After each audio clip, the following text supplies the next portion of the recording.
Beautiful people, welcome back to the show. No time for jet lag, man. Hit the ground running, family. So early today, one of our favorite people made an announcement on Facebook. I'm see can I pull this up? See can I pull this up? I hope you can hear the audio from this.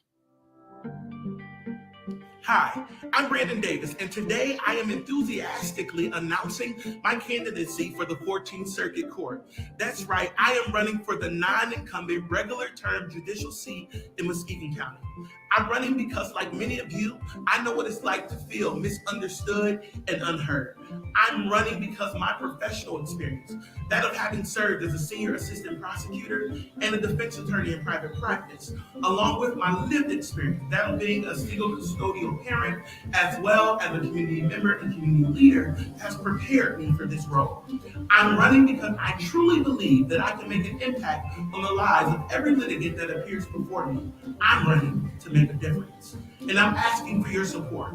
Your support in getting on the ballot, and your support at the primary election on August 2nd and at the general election on November 8th. Remember, to get in contact with our campaign, please follow us on Instagram and Facebook at Brandon Davis for Judge. Remember that a vote for Brandon Davis is a vote for justice, experience, and compassion. Wow. All right, family. There you go. So we want to bring into the show. He is no stranger to our radio station. He really don't need an introduction, but we got to introduce him. The first brother that I knew to work at the prosecuting attorney's office. He came in. He came in not only as an attorney, but he came in as a senior prosecuting attorney for DJ Hilson. Went on to Grand Rapids, where he's making waves in Grand Rapids, City of Grand Rapids. We're so proud of this young man. Attorney Brandon Davis, how are you doing today? I'm doing extremely well. Thanks for having me, PA. Man, what a big time day for you, man. Today is a big day. It is a life's goal and dream coming to fruition. So I'm excited.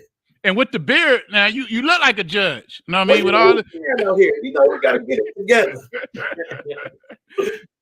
You've been waiting for this time. You've been waiting for a while, right?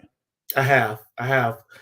For as long as I've been an attorney, I knew that there was this pull. It was a calling for me on the bench. And I knew that's where I wanted to be. But I wanted to make sure that I was prepared, that I was experienced, so that when I make it to the bench, and I'm speaking that into existence, so when I make it there, I can be the best judge possible. So I believe now's the time. I'm not going to lie. I was disappointed. I was in Africa, but I just got back yesterday. I was disappointed. Mm-hmm. When I got the link that the governor of Whitmer did not select you. Mm-hmm. I really thought that this had the making, had your name all over this thing, that you wouldn't have to go this route to run.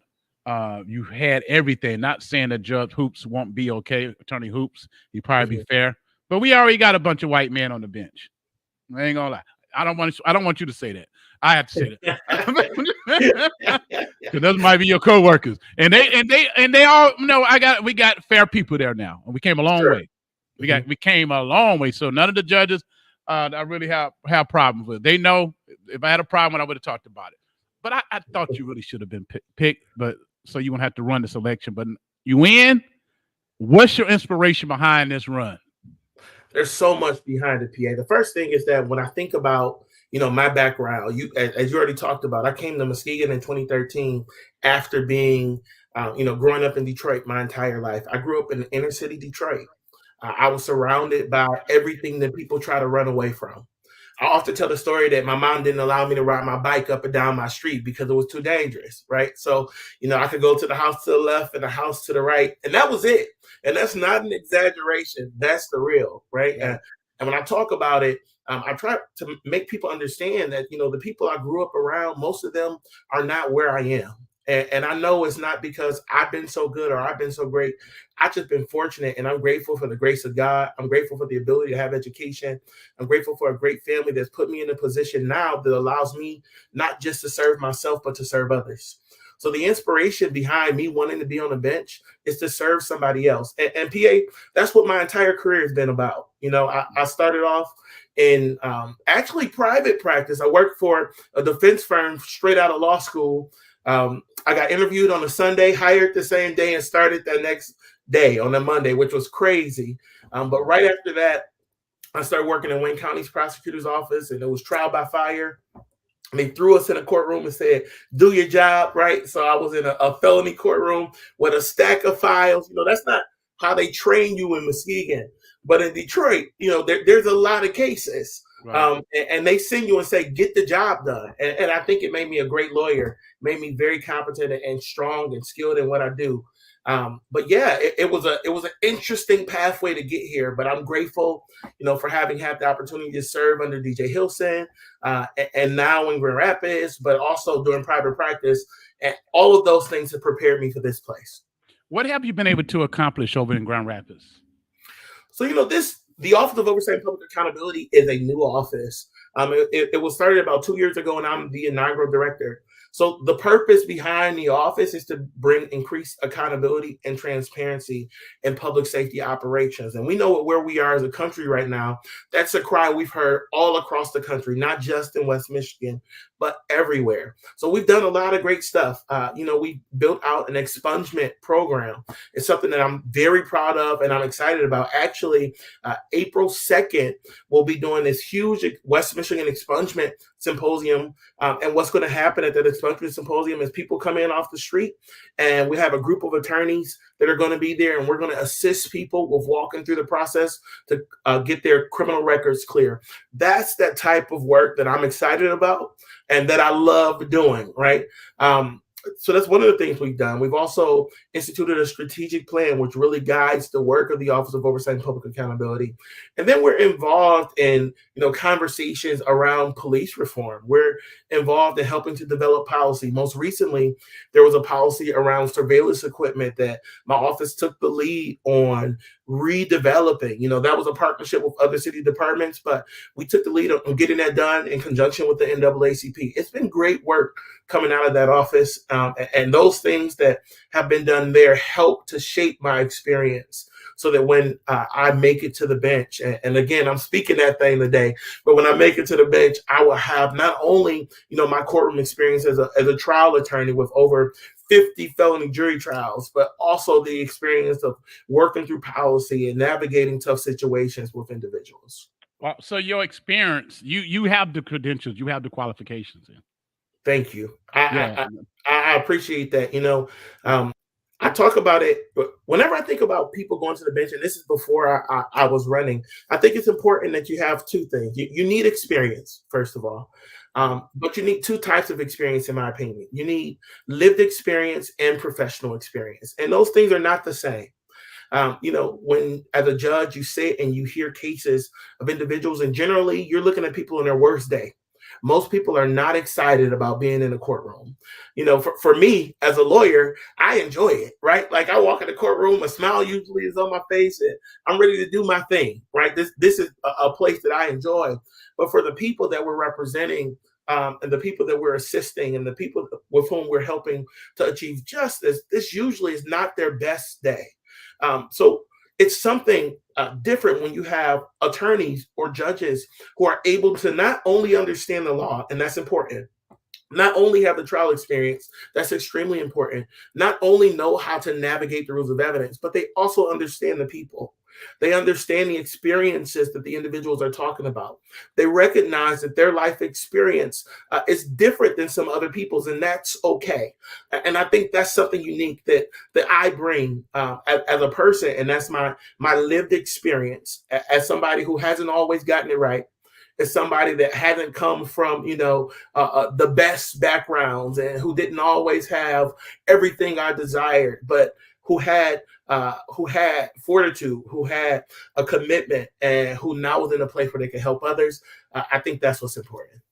Okay, we've got several online comments, and if you listen to it live on radio, go to our Facebook page and type in a question. If you're on radio, listen to it. Will Robeson said, what up, B? Caught the end of it. When and where is the expungement clinic? Sure. So this expungement clinic, again, is in connection to my work with the Office of Oversight and Public Accountability in Grand Rapids. So it'll be at the Center for Community Transformation, and that is on April the 2nd.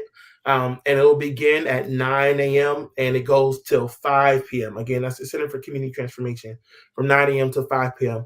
I also was a part of expungement clinics here in Muskegon County a few months back, and I'm looking to do something else here very soon. So if you can't make it to the one in Grand Rapids, we'll make sure that we have something in Muskegon County as well.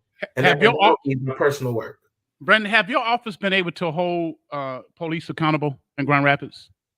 So our office is a part of police accountability. We're not it, right? Like we're not the only piece of the puzzle. And the truth is, it's been a challenge. So, whenever you're working through systems, to break down systems is a lot of work. One of the things I talk about often is the laws that govern police records and things of that nature don't talk about offices of oversight and public accountability because they didn't exist when these laws were created. So they talk about, the administration of justice in terms of prosecutors, or they talk about the administration of justice in terms of police departments, but they don't talk about it in terms of accountability offices. So when we try to get access to records and work through those type of issues, each time there is a challenge. Fortunately, for me, the city manager in Grand Rapids did issue an order several months back that allowed us to get the first part of access to records, but there's still a long road for us to go to be able to do all of the work that the Office of Oversight and Public Accountability was designed to do. Wow. Going down the line, I'm gonna rephrase this question from Jimmy Davis. Why would you want to run for judge in Muskegon? Why not Grand Rapids? Why not Detroit, where you get on the platform where you might be considered for a federal judge? Why the small city Muskegon? The reason I want, and that's a great question, and I'm glad it was asked. Why Muskegon? Muskegon is my home. I was born in Detroit, and I love Detroit. I'm proud of where I came from, right? And that it'll always be a part of who I am. But I live in Muskegon County, and have lived in Muskegon County since I moved this way in 2013. My children were raised in Muskegon County. My children are a part of this community. We are embedded into the fabric of this community. When I got here, PA, because you were part of it, you all opened your arms to me. It was like instant family in this community. So when I think about where I can be of best service, I believe as a judge, this is the place for me to do it. And I'm going to be transparent. I know a lot of people on the bench in Detroit, right? I have a lot of friends in the judicial system, especially when you talk about, the Black and brown community, the minority bar in Detroit is a lot larger. When you look at, when you look at the bench, there's a lot more diversity in Detroit. And people said it to me, Brandon, why don't you just run in Detroit, move back? Right? Your family's there. And I said, no, this is where I'm supposed to be.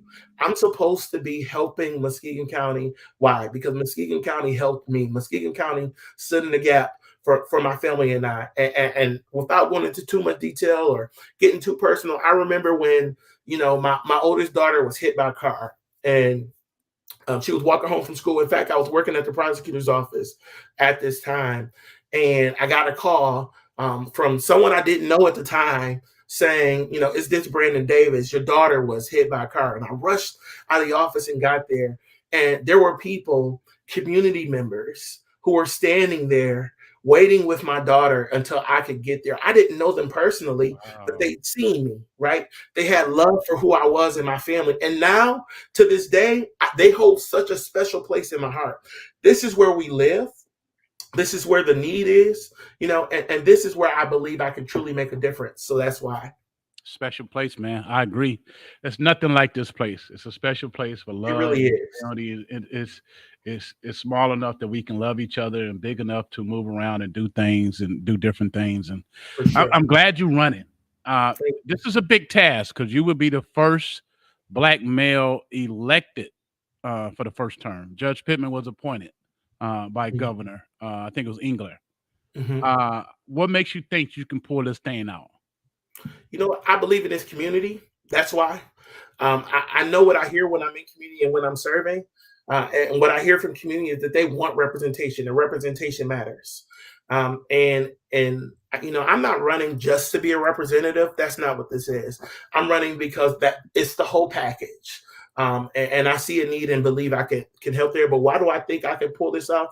First of all, me, PA, greater is he that's in me than he that's in the world, right? So that's where I start at, and And that's just the truth. So I know it's not all about me, but it's all the people who've gone before me, like Judge Pittman, like Breonna Scott, who have really been trailblazers in the Muskegon County's judicial, or legal space altogether, and all the people that I know that are supporting me and pushing me forward. That's why I believe I can do it, and that's why I believe we're going to do it. If people want to donate to your campaign, where can they go to do that? So, the judicial rules don't allow candidates to directly ask for donations. And they also say we can't solicit donations until after February 15th. So at this point, I can't talk about it because it's tough rules. However, I know that a member of the campaign would love to reach out to you, PA, and make sure we get that information. Okay, please. And I'll make sure we share. Danny McGowan, I want to know, what kind of difference will you make on the bench? Yeah, great question. So, when I think about who I want to be as a judge, let me go back. First thing is, when I became a lawyer, I thought about who and what I wanted to be as a lawyer, right? I knew I wanted to be competent. I knew I wanted to be fair. I knew I wanted to impact people, and I knew I wanted to make a difference. And I believe I've been able to do that throughout my career. And when I think about who I'll be on the bench, it's very similar because my values continue on. I want to be more than competent, and I know that I am. I want to be fair. I want to make a difference. I want to impact people's lives. But a big part of that is being able to see people for who they are and not just see them for what they've done.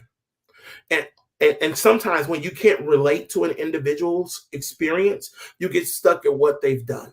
And so as a judge, I'll look beyond what someone's done and also look at who they are.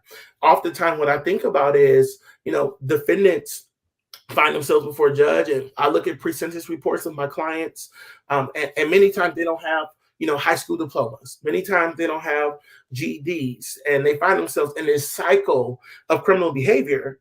And, the sentence many times is incarceration because, the crime might call for incarceration. And there are crimes that call for incarceration for sure, right? But there's another piece to it. There has to be that rehabilitative space that helps the individual not just be punished, but turn their life around so that they could go forward, recognizing that the change they make doesn't only impact them, but it impacts their children and their children's children. So I want to be the type of judge that looks at the individual and then looks beyond what they've done to look to who they are and then see who they can be. Wow. Thanks, Donnie, for that question.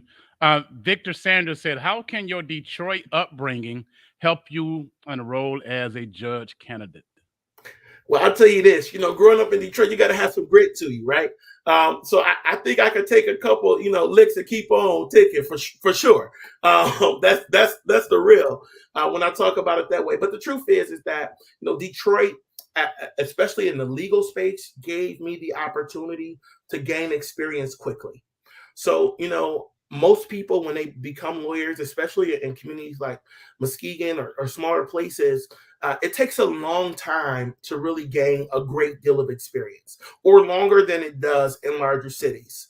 So as I talked about a little bit earlier, when I started in Detroit in the prosecutor's office, I literally got a stack of files on my first day of work. And that's not an exaggeration.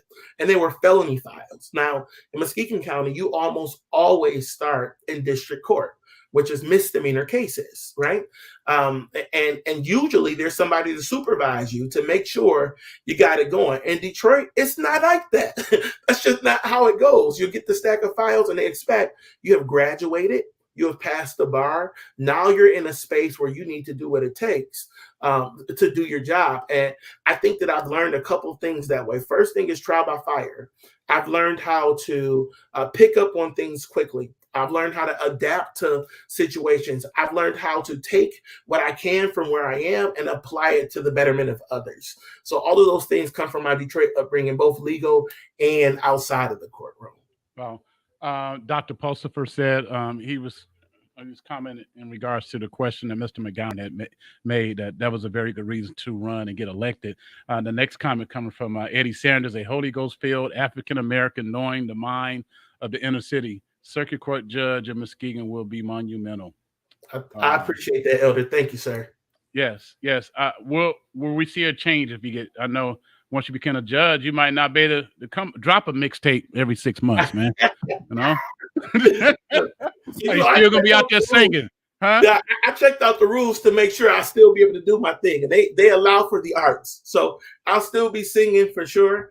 Nothing's going to be able to separate me from the love of Christ, right? So for sure, I'll still be preaching, I'll still be singing and loving God um, all the day long, because without Him, I know I wouldn't be here. I will say, as we talk about, will there be a change? That's a good question, because there's this thing called Black Robe Syndrome. And a lot of people, when they become judges, the way they deal with people changes overnight. Right. Black robe syndrome. All of a sudden, they feel bigger than they should. They get a little too big for their britches. At least that's how people describe it. And I can guarantee that won't be me. Right. And I think if anyone is interacting with me in community, that's not me. When I got here, a lot of people, this is still funny to me. I would go to the coop, and when I walked to the coop, everybody get quiet, right? Because I was the prosecutor. And, they were used to the prosecutor just being out there, in community like that. And then for a while, my name wasn't even Brandon. It was Mr. Prosecutor. So I would go in, I go to they say, "Hey, Mr. Prosecutor, how can we help you?" And it was the funniest thing in the world to me, because in Detroit, it's just not like that, right? It's not that type of experience. But I never switched up who I was, even though there was a different level of respect that people had. I appreciate the respect, and I do think it would be an honor to serve as a judge. But I'll always be Brandon, and I'll make sure that I always treat people with courtesy and respect. Brian Bell, and you might have already answered this question. You can repeat it if you want to. Brian Bell says, "I'm not in the system. I don't plan on it. But what impact will you have on our community?"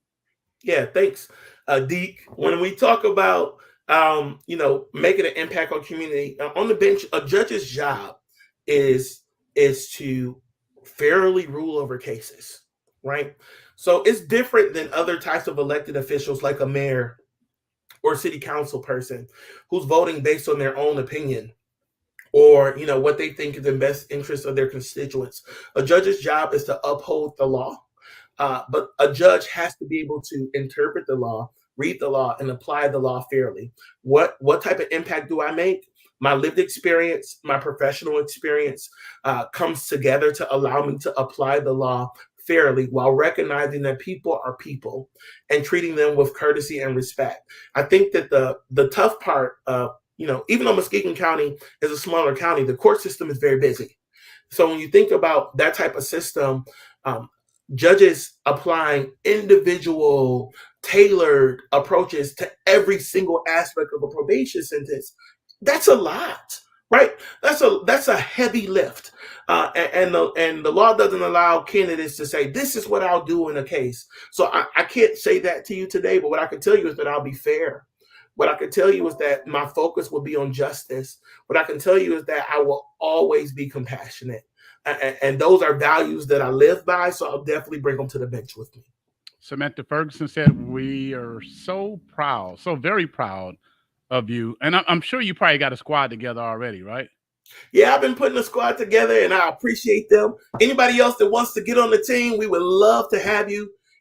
Come and be a part of Team Davis as we walk this road toward the 14th Circuit Court. You can find us on Instagram or on Facebook at Brandon Davis for Judge, or you can email us at brandondavisforjudge@gmail.com.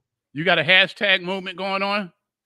We got to finish figuring out the hashtag. Right now, I'm saying Team Davis, but Samantha is a part of our team, and that's her area of expertise. She's probably gonna get on me later for not using what she's gonna recommend. So right now, let's call it Team Davis. Right. Here's a question for Donnie. It's not really a question that something a judge would do, but you can probably give us your opinion about guns. He said, you become elected judge. What can you do to help keep the guns off the streets? Sure. So great. Again, a great question. Judges' jobs, again, are not law enforcement, right? So police officers and prosecutors really work on that day-to-day, removing guns off the street. But judges have the ability, after cases are charged, to help try to change the life of the individual if they, were actually guilty of the crime they're charged with, to help change their life so they don't go back to a street and get guns again. That's one way to do it, right? So when you think about the system, each role has its own part. And when we talk about the part of the judge, usually that's at the latter end of the system. But I think another thing I can do as a judge that will be unique is I can also be in community on the beginning end, right? And that's being an example. That's work I've been doing already as an attorney. But the truth is, we don't always see these types of examples. And I want to be that example for community. I want them to be able to look and say, that dude's not much older than me, right? I want them to be able to look and say, wait a minute. When I hear his story, he became a parent as a teenager too, and he's a judge, right? I want them to be able to see they don't have to choose the route, that route of guns and violence or any of those types of things, that there's another way. Well, I got to ask you a question, and this ain't got nothing to do with the judge. This got from your prosecutor side. Okay, go ahead. From the parent side. Sure. Can you whoop your kids? So the short answer is yes. The long answer is it's reasonable parental discipline, right? So when you talk about what's reasonable, that really is a question for the trier of fact. I can tell you that the way I describe it to other people is that if it leaves a mark, it's not reasonable, right? The purpose of disciplining children should never be to get out your anger or frustration.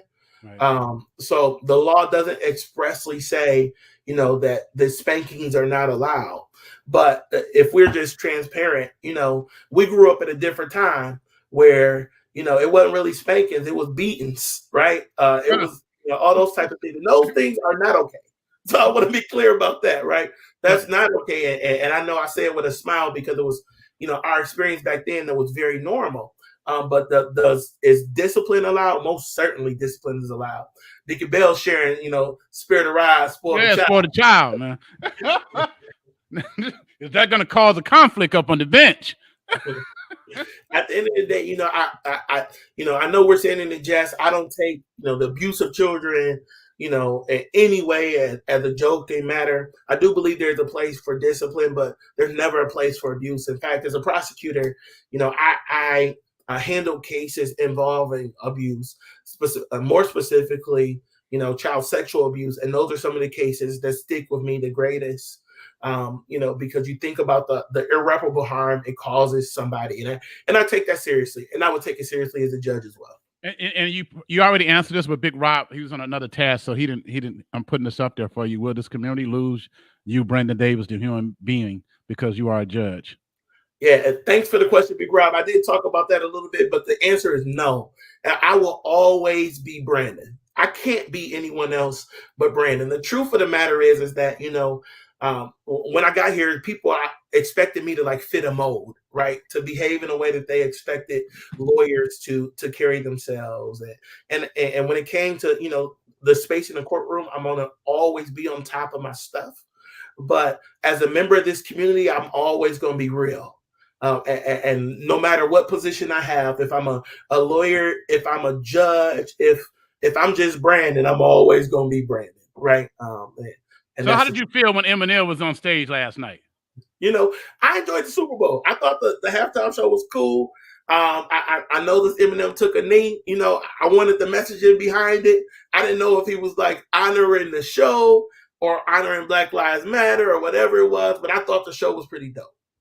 All right. I think this might be a second question from Jimmy Davis. DJ Hilson office has made a few decisions, in his opinion, in certain cases that involve race and sentencing that didn't go our way. How would you make a difference on the bench when it comes to things like that? Jimmy, I wish you would elaborate it more specific what cases you're talking about, because Brenda's might not know. But I put it up there if you want to tackle it or talk about race. Sure. So the first thing is I can't speak to any cases that the prosecutor's office has handled. I can tell you that I worked in the prosecutor's office, and this might not be the smoothest campaign strategy, but I'm gonna tell you the truth. In the prosecutor's office, I found DJ to be an honorable man. Right. I found DJ to be a person of integrity. It really was a pleasure to work for him. Now, that don't mean we always agree on everything, but the truth is that I believe he had the right heart and intention in my experience with him. So I can't speak to any cases where something different happened, but I can talk about what I would do if I saw, something being handled in a way that I believe to be racist, no matter if it was on the defense side or the prosecutor side. And that is that although I can't speak to specific cases, I can tell you that the law has no tolerance for that, for racism in sentencing. The law has no tolerance for racism in prosecution. So, and I would not either. Exactly. And DJ listens. Even if you don't agree, he listens. He's not what we had before them. You know, For sure. He mentioned like the white guy running over the black girl and killing her. He thought the sentencing was too light. And I'm trying to remember that case. But anyway, thank you, Jimmy, for mentioning that. And we would have, I don't know how many candidates will be in this thing. I know we're going to have a debate. And I hope you show up to the debate. Hope you don't stand us up when we do a debate. Me? Oh no, I look forward to it. And I'm trying to negotiate. See, can I get Judge Pittman to be a moderator or something? I'll tell you, I look forward to the opportunity to debate the issues for sure. Yeah. All right. Well, can you give out the website, or you got to have people go to your Facebook page? No, I could give out the website. So the website actually won't go live today, but it's the same address as the Facebook page. So it's BrandonDavisForJudge.com. The Facebook page is Brandon Davis for Judge. Instagram is Brandon Davis for Judge. So anytime you're trying to reach me, look Brandon Davis for Judge. Brandon Davis for Judge. This girl just hit me up in the box. She want to know, is you still single? You don't have to answer the question. I mean, you can leave it out there. Oh no, it's cool. I'm single. You know, I'm thinking. You know, my focus right now is on the bench. But you don't have a Valentine's. No, my daughters are my Valentines, and I love them dearly. So you know. You're the man. And they're running my pockets today too. Both. Oh yeah. I'm sure every day they know you got it, man. They know. Well, you know. They see them check stubs. But listen, I keep telling them we come from we weren't always in this place, bro. Thank you for being humble. I know that you would be a great justice here in Muskegon County. You would have been that a long time ago. Thank you. And so much love and success.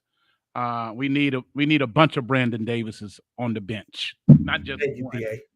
Not just one. Because you force us to look at both sides. There've been times that I might have made, because you know I'm a radical guy. I'm old school, and you have us look at both sides of the law. Yeah, you know? And I appreciate you saying that, because I really think that's the role of a judge, right? A judge's job is not to be an advocate. A judge's job is to approach the law fairly. Sometimes I don't like the law, man, because the law allowed slavery, man. You know what? And that's real though. That's a real thing, right?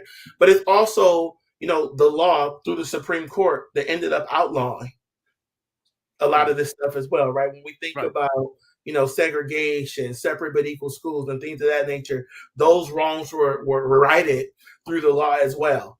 So there are different roles in the system, but I often say that, you know, we each got to play our role in order for us to really create change. And I believe this is my role, but there's a space for advocates, and definitely a space for people who are radical to push the system forward. So I appreciate that. All right, good brother. I'll talk to you later. Congratulations. Thank you. I appreciate you. Thanks for having me. All right. Take care. All right.